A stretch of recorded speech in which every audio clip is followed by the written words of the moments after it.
Esta sección se titula Integración aproximada. Y es que cuando no se tiene o no podemos tener una contestación exacta a la evaluación de una integral, pues tratamos de aproximar lo más que podamos. Siempre en nuestras oraciones le pedimos a Dios que nunca nos falte el pan nuestro de cada día, pero a falta de pan, pues comemos galletas. Eh, Como decía, ¿verdad? En ocasiones no se puede encontrar el valor exacto de una integral definida. Y ya que estamos hablando de integrales definidas, recordemos la definición de lo que es la integral definida. Estamos hablando de que si tenemos una función que está definida en un intervalo cerrado, que va desde a hasta b, definimos el ancho de los subintervalos que vamos a trabajar, en los cuales vamos a trabajar, en b menos a sobre n para que cada subintervalo en ese intervalo AB tenga el mismo largo. Lo subdividimos en n subintervalos, cada uno del mismo largo. Entonces, los extremos de cada uno de esos n subintervalos, si los llamamos x0, x1, x2 hasta x sub n, por supuesto el primero va a ser a, x sub 0, y el último tiene que ser b, x sub n. Y como cada uno tiene el mismo ancho, pues entonces cada uno de estos x sub i es a más i por delta x, para i desde 0 hasta n. Y en cada uno de esos subintervalos, en el primero, el segundo, el tercero, así hasta el enésimo, cogemos puntos muestra, x1 estrella, x2 estrella, así hasta el último, x sub n estrella. De manera que este x sub i estrella está en el iésimo intervalo, o sea, en el intervalo que va desde x sub i menos 1 hasta x sub i. Entonces, la integral definida de f en ese intervalo cerrado de a a b, lo escribimos así, la integral de a a b de f de x, es el límite cuando n tiende a infinito de la sumatoria de i igual a 1 a n de f de x sub i estrella por delta x. Recuerden que este f de x sub i estrella es el alto del rectángulo que estamos considerando dentro de ese subintervalo, y delta x es el ancho, o sea que tenemos el alto por el ancho y eso nos da el área, y lo que hacemos es que sumamos cada una de esas áreas y tomamos el límite cuando n tiende a infinito. Estas sumas infinitas se le conocen como sumas de Riemann en honor al matemático alemán Bernhard Riemann del siglo XIX. Por aquí le puse lo que era su firma. Y es una aplicación muy común para aproximar el área de funciones o el largo de línea o largo de curva de una gráfica. Vamos a ver próximamente cómo hacemos eso, ¿no? Pero estas sumas nos dan una manera, digamos, sistémica o sistemática de hallar el área bajo la curva en un intervalo cerrado. Si este límite existe, sabemos que los límites no necesariamente existen. Si este límite existe, decimos que f es integrable en ese intervalo cerrado desde a hasta b. Recordarán de cálculo 1 que hay diferentes reglas que podemos usar para aproximar. Esta que está por aquí se conoce como la regla del lado izquierdo, y es que en cada uno de los subintervalos vamos a coger el alto de cada rectángulo, hacer el extremo izquierdo el punto que queda en el extremo izquierdo de la curva como el alto, ¿no? Aquí tenemos, por ejemplo, 4 rectángulos, y cada uno de los rectángulos, la altura lo determina el punto de la izquierda en cada uno de los 4 rectángulos. En contraparte, la regla del extremo derecho, o R sub n, R por right en inglés, L por left en inglés, acá vamos a tener entonces que cogemos los extremos derechos en cada subintervalo, y eso va a determinar el alto del rectángulo, ¿sí? Otra regla que podemos utilizar es la que se conoce, digamos, la regla del punto medio. Probablemente la vieron en cálculo 1, donde en cada uno de los subintervalos escogemos el punto medio entre entre los extremos de cada subintervalo, y eso me da de nuevo otra aproximación. Tal vez sea nueva para nosotros la regla del trapecio, y no es otra cosa. La regla del trapecio no es otra cosa que el promedio que nos da la regla por la izquierda y la regla por la derecha de los rectángulos. El promedio, sumamos las dos cantidades y dividimos por por 2. O sea que nos va a quedar, recuerden que la parte de la izquierda va desde f de x sub 0 hasta f de x sub n menos 1 y la regla de la derecha va desde f de x sub 1 hasta f de x sub n. Por eso todos estos términos del medio por acá tienen 2 y los extremos f de x sub 0 y f de x sub n, esas dos alturas aparecen solamente una vez y tenemos aquí pues el delta x obviamente dividido por 2 que ese 2, 2 en el denominador, es este 2 que está acá. Y el trapecio lo que nos va a quedar, en vez de tener rectángulos, tenemos en cada uno de los subintervalos, tenemos trapecios. Nosotros podemos medir cuánto nos queda el error para tener una idea del margen de error que tenemos cada vez que escogemos una suma finita, ya sean de rectángulos utilizando la regla del punto medio o de trapecios utilizando la regla de trapecios. Si llamamos E sub m el error de utilizar y quizás debiera decir aquí E sub m sub n y E sub t sub n, ¿verdad? Utilizando n rectángulos con la regla del punto medio o la regla del trapecio, si dejamos que estas dos cantidades sean los márgenes de error al utilizar la regla del punto medio o la regla del trapecio, entonces si nosotros logramos encontrar una cota, ¿verdad? Un número que sea mayor o igual al valor más grande que tiene en valor absoluto, la segunda derivada de f en ese intervalo desde a hasta b, entonces el error en utilizar la regla del punto medio es k veces, ¿verdad? K es esta cota superior que nosotros tenemos que encontrar por la diferencia de A y B, o sea, el largo del intervalo desde A hasta B al cubo entre 24n cuadrado. N es el número de subintervalos que tenemos en el intervalo o el número de rectángulos que estamos utilizando aquí, digamos, para la regla del punto medio. N acá en la regla del trapecio, pues el número de trapecios que estamos utilizando. Y acá en vez de tener, fíjense que tenemos 12n cuadrado versus 24n cuadrado. O sea, la regla del punto medio es 2 veces más certera, digamos, que la regla del trapecio. Y tal vez nuevo para nosotros también sea lo que se conoce como el método de Simpson. El método de Simpson se utiliza para aproximar el área bajo la curva también, pero el método de Simpson no utiliza ni rectángulos ni trapecios. El método de Simpson utiliza parábolas y se basa en el principio de que si tú me das 3 puntos en el plano, hay exactamente una parábola que pasa por esos 3 puntos. Igual que con las rectas, si me das 2 puntos, hay una sola recta que pasa por esos 2 puntos. Con las parábolas, si me das 3 puntos, hay exactamente una parábola que pasa por esos 3 puntos. Entonces, ¿qué hacemos? Vamos a subdividir el intervalo de A hasta B en n subintervalos de largo delta x. Recuerden que delta x es b menos a entre n.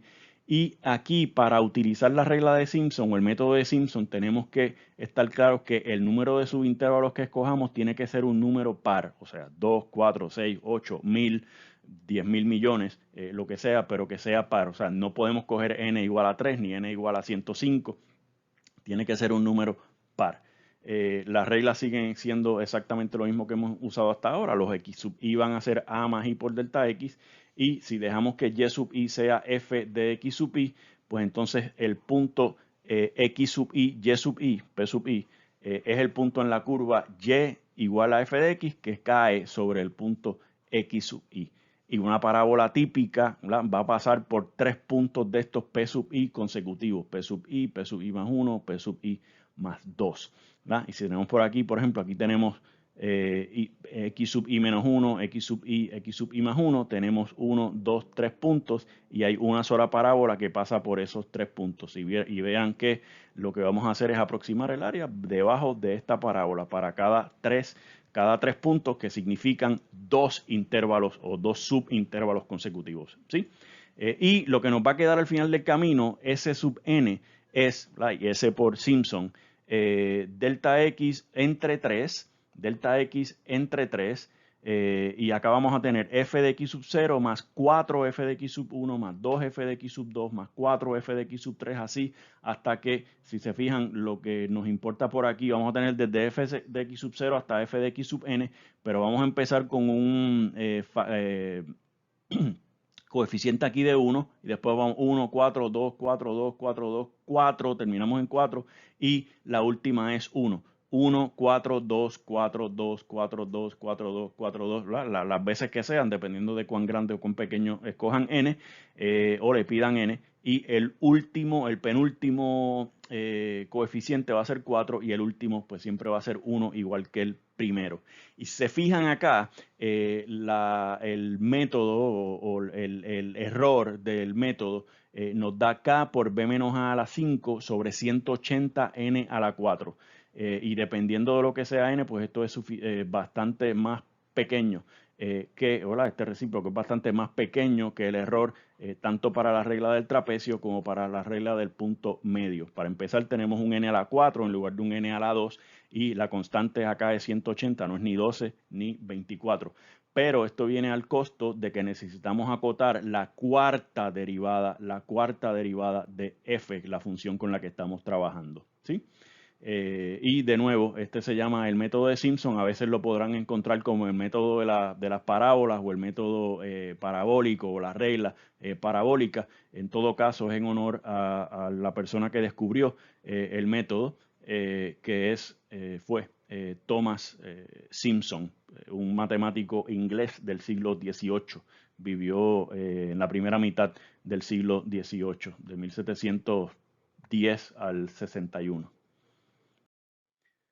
Como ven acá, de nuevo, tenemos 1, 4, 2, 4, 2, 4, 2, 4, 1, ¿sí? Y aquí ven, le puse 4 subintervalos corridos y ven que aquí tenemos en cada dos subintervalos vamos a tener 3 puntos, ¿verdad? Tenemos 3 extremos porque comparten este extremo del medio y tenemos una parábola por aquí y otra parábola por acá. Acá está la función original y estamos aproximando por estas parábolas, ¿sí? O sea que aquí sería el área de este segmento y el área de este otro segmento o región para ir aproximando. Veamos ejemplos. Dice, utilice la regla de los trapecios, la regla del punto medio y la regla de Simpson para aproximar el valor de la integral de 2 a 3 de 1 sobre el logaritmo natural de t con respecto a t con n igual a 4. O sea que vamos a buscar t sub 4, m sub 4 y s sub 4. Y nos pide determinar cuál es el error en estos cálculos. Bueno, primero que nada, estamos trabajando en el intervalo cerrado desde desde t igual a 2 hasta t igual a 3 con n igual a 4. Así que vamos a tener, entonces, si dividimos aquí entre 4, el largo de este intervalo de 2 a 3 es 1. Y si dividimos entre 4 es un cuarto, o sea que vamos a tener incrementos de un cuarto. 2, 2.25, 2.5, 2.75 y 3. Ahí están nuestros 4 subintervalos, de 2 a 2.25, de 2.25 a 2.5, de 2.5 a 2.75 y de 2.75 hasta 3. ¿Por qué están estos otros numeritos por acá? Porque como vamos a utilizar la regla del punto medio, necesito, digamos, el punto medio entre 2 y 2.25, que el punto medio es el promedio entre ellos dos, o sea que sumo 2 con 2.25 y divido entre 2. 2 más 2.25 son 4.25, entre 2 serían 2.125. Por acá tenemos el punto medio entre 2.25 y 2.5, sumamos 2.25 y 2.5, que serían 4.75, dividimos entre 2 y nos queda 2.375. Lo mismo acá, entre 2.5 y 2.75 nos queda 2.625 y entre 2.75 y 3 el punto medio es 2.875. Lo otro que tenemos que hacer es verificar cuál es el valor de la función en cada uno de esos puntos. Así que los calculé por aquí, si no lo hice a 2, 4, a 6 lugares decimales, lo pueden buscar ustedes. El primero, pues f de 2, aquí está f de t, es 1 sobre el logaritmo natural de t, así que f de 2 es 1 sobre el logaritmo natural de 2, y a mí me dio por acá 1.442695, después busqué f de 2.125, me da por acá, hasta el último f de 3, que me da 1.098612. Para la regla de trapecio tenemos por acá un cuarto. Recuerden que 1 es el largo del intervalo, que es 1, 4 es el n que estamos utilizando y 2 es por lo que tenemos que dividir, ¿verdad? Es delta x entre 2. Y tenemos por acá entonces f de 2 más 2f de 2.25 más 2f de 2.5 más 2f de 2.75 más f de 3. Aquí están los valores de f que ya conseguimos, así que es cuestión de sustituir. Y estos tres términos del medio pues tenemos que multiplicarlos por 2. Y si hice bien el cómputo por aquí, nos queda 1.14592312 aproximadamente la regla de trapecio. Recuerden, y digo aproximadamente porque utilicé 6 lugares decimales acá para acotar el valor de la función, ¿sí? Tiene, por supuesto, muchos más, como verán cuando verifiquen en su calculadora. La regla del punto medio, entonces tenemos un cuarto del delta x por el valor de la función en cada uno de los puntos, así que tenemos f de 2.125 más f de 2.375 más f de 2.625 y f de 2.875. Sustituimos los valores que tenemos en la laminilla anterior y dividimos eso por 4 después de la suma y nos queda 1.1664, 59.5 por ahí, ¿verdad? Y la regla de Simpson, entonces tenemos por acá un cuarto dividido entre 3 y tenemos f de 2 por acá, f de 3 por acá y tenemos entonces el 4, 2, 4 que va alternando y el valor de la función en los distintos puntos y al final del camino nos queda aproximadamente el 1.13422925.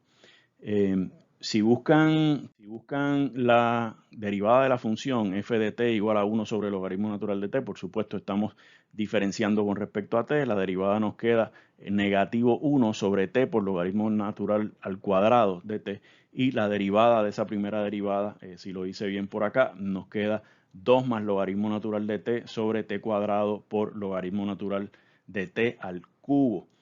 Por aquí tienen esa gráfica, la gráfica de la segunda derivada, y igual a 2 más logaritmo natural de t entre t cuadrado por logaritmo natural de t al cubo. Y como estamos considerando solamente entre 2 y 3, vean que, digamos, y igual a 2, 1, 2, 3, 1, 2, 3, 4, 5. Y igual a 2 por aquí sería una cota, ¿verdad? Sería una cota para el valor de la función en este intervalo cerrado, la segunda derivada en este intervalo cerrado de 2 a 3. Así que podemos mirar que la regla del trapecio nos da un error, bueno, k por 3 menos 2 al cubo sobre 12 por n, que en este caso es 4, al cuadrado, y si simplificamos aquí, 3 menos 2 por supuesto es 1, el cubo es 1, y 12 por 16 son 192, o sea que nos queda k entre 192, que eso es 0.005208333333, donde k es una cota para la segunda derivada, pero sabemos que una cota puede ser, por ejemplo, 2, así que si multiplicamos esto, ¿verdad? Si cogemos acá igual a 2, nos queda que el error de la regla del trapecio utilizando 4 rectángulos sería, 4 trapecios sería alrededor de 0.01 el error, ¿sí? A un lugar decimal a lo más. Con la regla del punto medio tenemos por acá, y recuerden que nos había dado 1.1459 por ahí con la regla del trapecio, nos había dado 1.16 con la regla del punto medio y 1.13 con la regla de Simpson. Con la regla del punto medio es básicamente lo mismo que esto, pero es la mitad, así que nos queda 0.005208333. Recuerden que estamos cogiendo la mitad, ¿sí? Y recuerden que acá en este caso lo cogimos para hacer igual a 2. En el caso de la regla de Simpson, el error es k por b menos a la 5, en este caso 1 a la 5, que sigue siendo 1, o sea que en el numerador me queda solamente k, y tenemos el 180 por n a la 4, en este caso n es 4, así que tenemos 180 por 4 a la 4, que nos queda 46.080 en el denominador. Y nos queda entonces por acá este numerito, .00040, 217, 013, 8888, por ahí se sigue repitiendo. Y les dejo como ejercicio que busquen la cuarta derivada de esta función f y miren a ver quién podría hacer una cota para multiplicar y saber a cuántos lugares decimales tenemos certeza con esta regla de Simpson utilizando 4 n igual a 4, lo que serían 3 parábolas.